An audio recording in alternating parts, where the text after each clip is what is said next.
Ibrahim Majga, alias Zibi, ovláda 6 jazykov. Jeden z jazykov je aj staroveká ugrofínčina.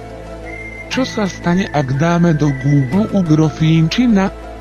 Z prvého obrázku môžeme vyčítať, že ugrofínci obľubujú vzájomné obúvanie ponožiek na smradlavé nohy. Ponožky.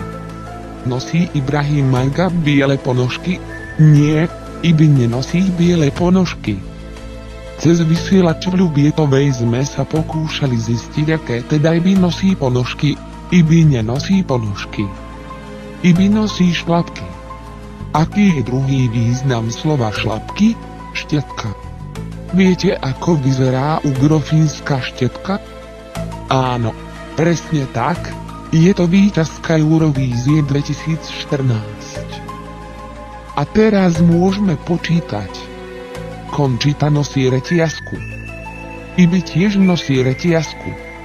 Myslíte si, že je to náhoda? Mimochodom Končita má reťazku s nápisom Love. Ibi má reťazku s nápisom Nokia. Love znamená láska. Láska je nerozbitná. Nokia je tiež nerozbitná. Ilumináti sú nerozbitní.